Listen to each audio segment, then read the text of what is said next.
Welcome everybody, I'm Ollie Pearn. I'm serving as the Vice President for the Americas at Morgan Latif. I'm based from Austin, Texas. On today's episode, I'm joined by José María Rodríguez-Meis, and we are speaking about the discipline behind EBITDA expansion. José has spent his career serving large international organizations within these industries, and he's operated both within private equity environments as well as public sectors as well. So José, thank you so much for joining me today. It's good to be here with you in person. We often speak virtually, of course, so it's appreciated. Thank you for having me. Happy to be here. So José, one of the things that you and I have been speaking about for on and off for a long while now, when we've been having prior discussions to today, is speaking about value creation and EBITDA performance and EBITDA expansion specifically. Do you not believe that growth alone or cost cutting alone are the answers? Actually, I don't. I don't believe that growth alone or cost cutting alone is the answer. I think growth alone is not a strategy. Okay. I believe that there are many instances where there is not all revenue is good revenue. Mm-hmm. That you are growing with unprofitable business and that you are diluting your margin. The same with the cost. I believe that the cost cutting just for the sake of cost cutting can dilute your capabilities, mm-hmm. and can make you constrain your growth in the mid and long term. So what I do believe is that EBITDA expansion comes from focus, mm-hmm. and from what I call disciplined resource allocation. Okay. And why do you think that growth alone often fails to create value? Well, there's this... not all revenue is the same revenue. So you're going to have parts of your top line that are too complex, that they take from the company a disproportionate amount of resources, mm-hmm. being capital, being labor, being management time. And that complexity may come from, oftentimes, from very small quantity SKUs, very custom-made customers that they require for every order that you do, very specific. Mm-hmm.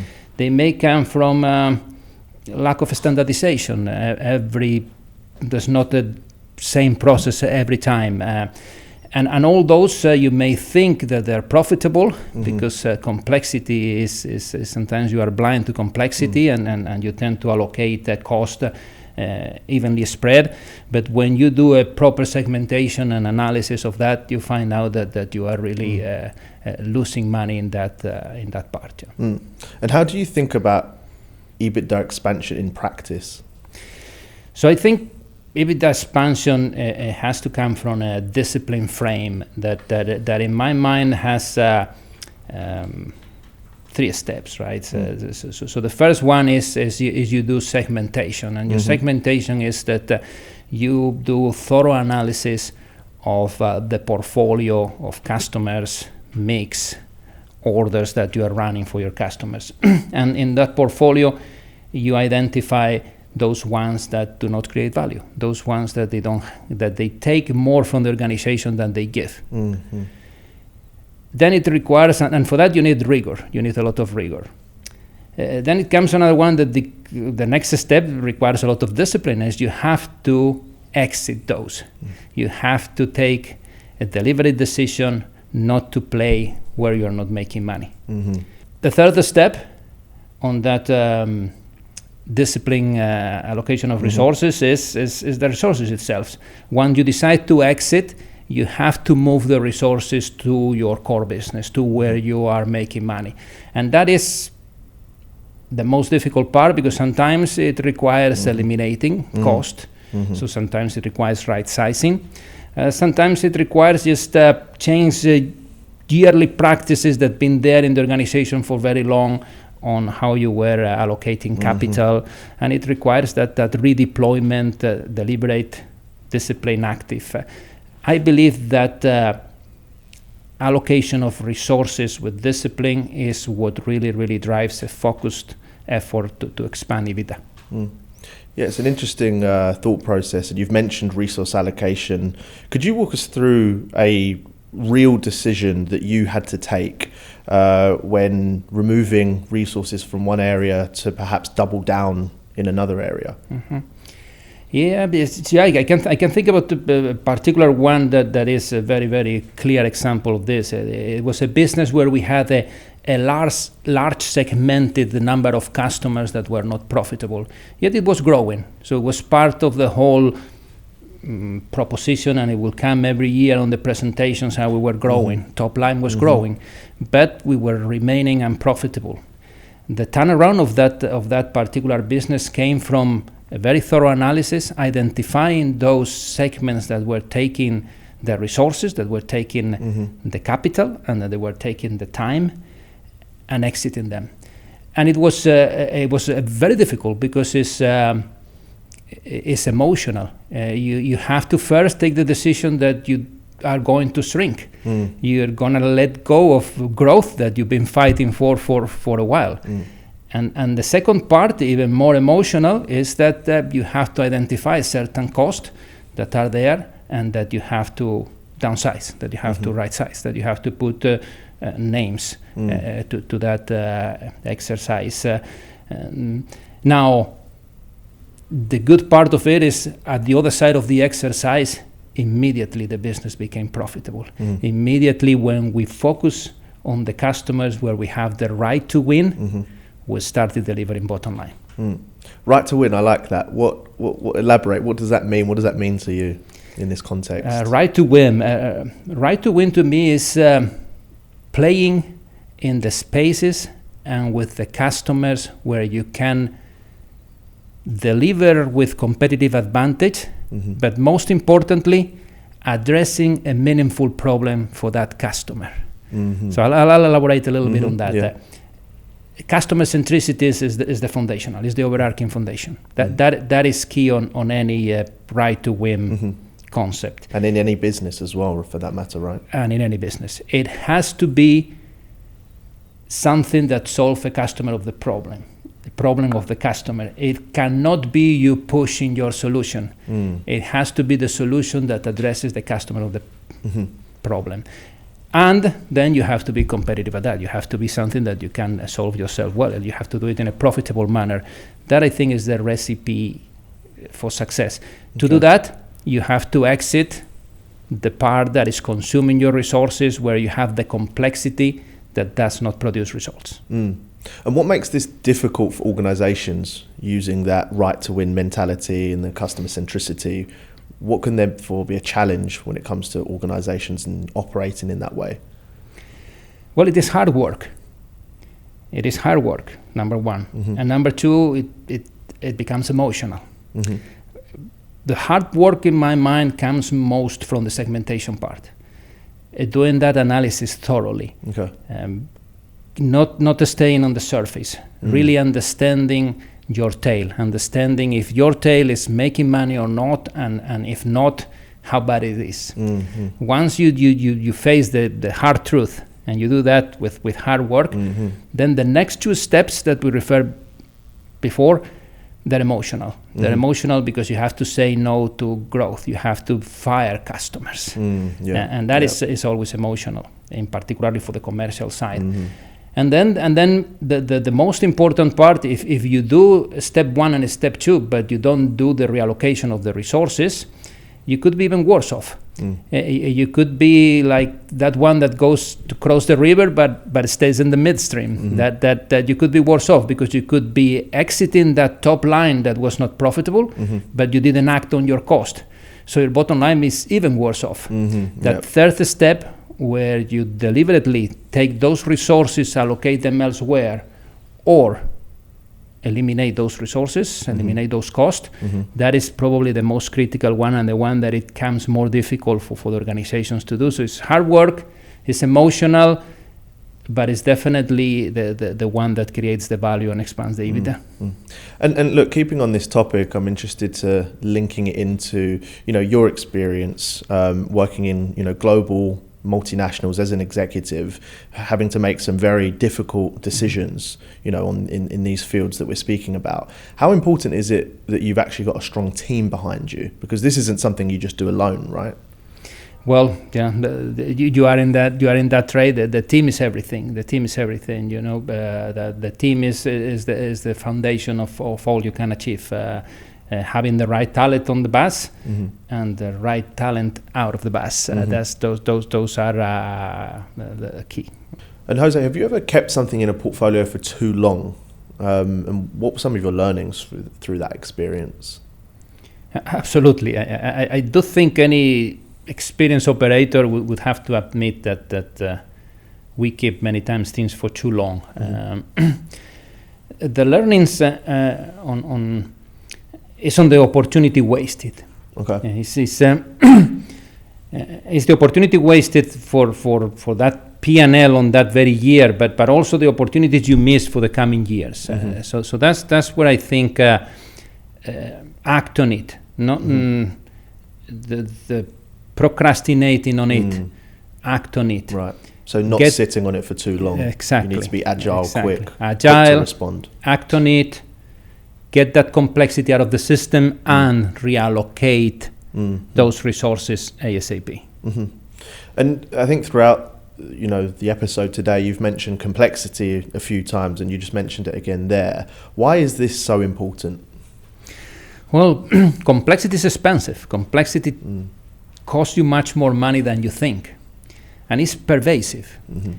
And it's also very difficult to see. So it's under the surface. It has a lot of characteristics that make it complicated. The fixing complexity, which is everywhere, is part of focus on active portfolio management. I do think that fixing complexity is not a one-time off. It's very similar to continuous improvement. It's something that you keep on doing and you keep on doing, because complexity is everywhere. Complexity is, we said before, is SKUs that have very low quantity, but it's also, it's also internally. Things that they're not your sweet spot. You are trying to do things that you are not built to do, and complexity begets complexity. It's definitely something that identify it and act on it, simplify it. Good. Well, it's good advice for some of the listeners, I'm sure. In terms of your career, we mentioned earlier on, you started within the chemical industry and then you moved to the packaging industry broadly, and you've spent majority of your career, of course, up to date within the packaging industry. So it's focusing there in general. Where do you see, as of now, the biggest margin pressures and also biggest opportunities? So in packaging, I think there's some lackluster growth that has been there for years, and it's both the fact that the industry didn't grow and the fact that everybody was expecting the industry to grow more. So probably there's some capacity that was built over the years and generated in some segments an overcapacity. So that supply demand may not be where it should be, and that always pressures margins. The other part, a little bit linked to that, it could be a commoditization. There's certain spaces where there's tend to be commoditized, and that means that there's less differentiation, and many players can do it, and many players can do it. So there's again pressure on your margins. All in all, I'm a glass half full on packaging. I still do believe there are tremendous opportunities in packaging for the companies that will be able to do what we said before, address meaningful problems of the customers, serve them where the customer wants to be served, and be able to do that competitively, a little bit better than the rest. I believe in that corner there's going to be a tremendous growth for the right players. So I'm optimistic. Okay. Is there a particular area of the packaging value chain that you are more confident in? Obviously, you've spent a lot of your career within International Paper. You transitioned more recently to GPA Global, but in a similar field, but also some differences. I do believe that I'm going to keep on building on the complexity word, but this time I'm going to go to the positive attributes of complexity. I do believe that where packaging and the supply chain needs are complex, where the customer needs something more than a container, where it needs a full service, where it needs differentiation in the shelf, where it needs to be better than their own competitors. I believe the ones that we will be able to serve well there, I do think that there's a huge opportunity and there is really a customer need.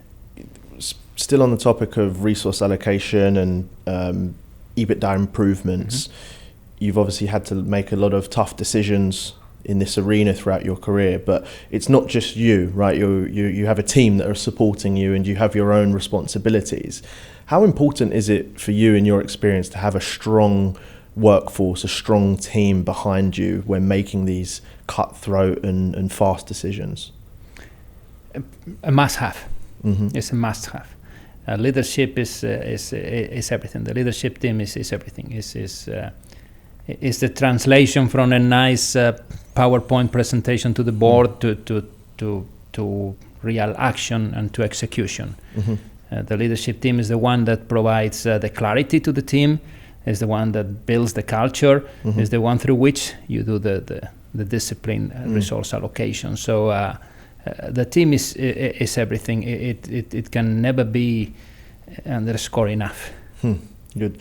And look, I think one thing that we see at Morgan Latif, that within the industrial and packaging industry and the businesses, they increasingly need leaders that can operate across operations, commercial, broader transformational environments simultaneously. So do you think that leadership expectations are becoming broader and more complex? Still staying with this word of the day of complexity.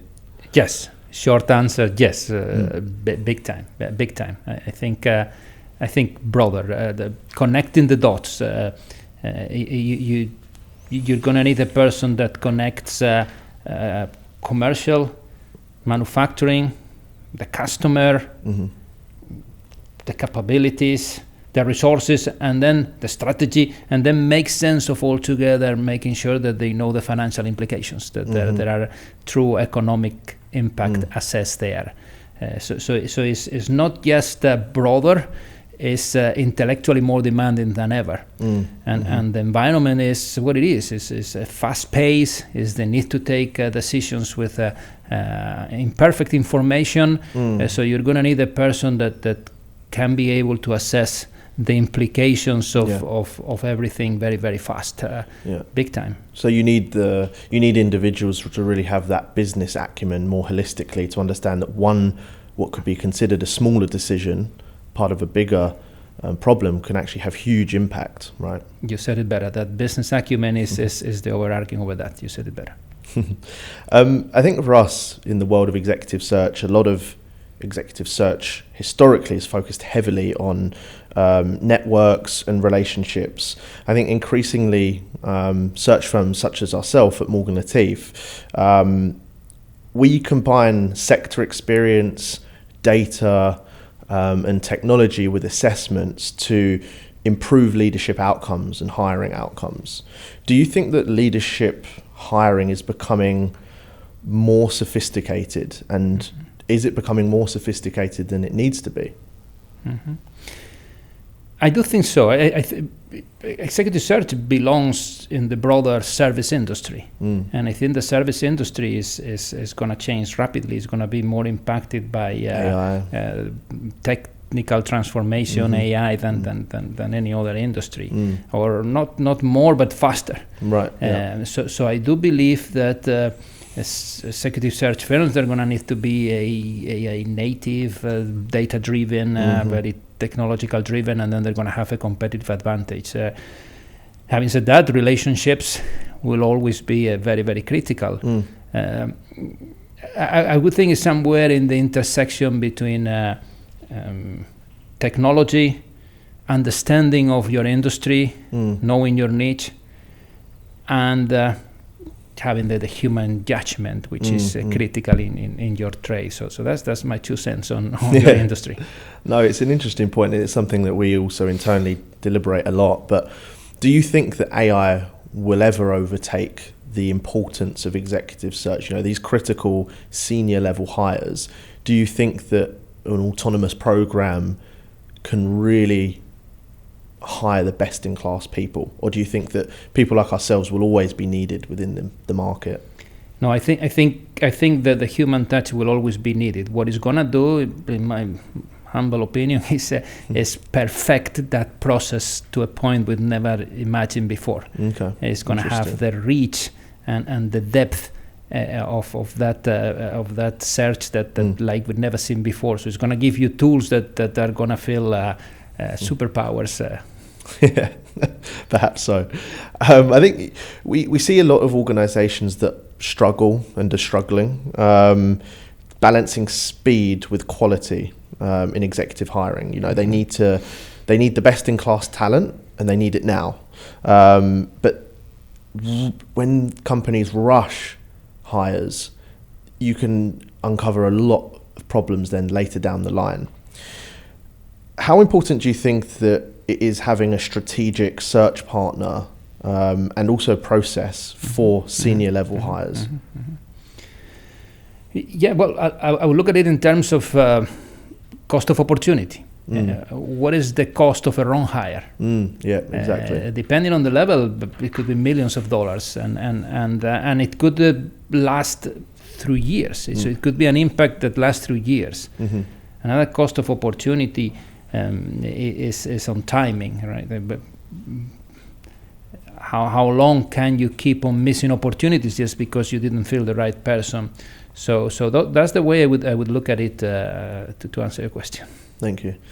Look, I think today a lot of our conversation has been focused on EBITDA improvements, value creation. For any leaders that may be listening to this episode, if you could leave them with one piece of solid advice, what would that be?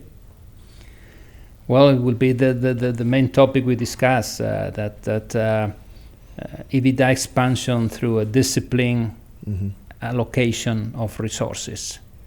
And doing that with the words we overused during the conversation: rigor on your segmentation, do the right analysis, and discipline on exiting those businesses which complexity are making you lose money, and reallocate those resources to where you have the right to win, where you have that customer-centric competitive advantage, and where the growth comes with top line and bottom line. Well, you've heard it there first.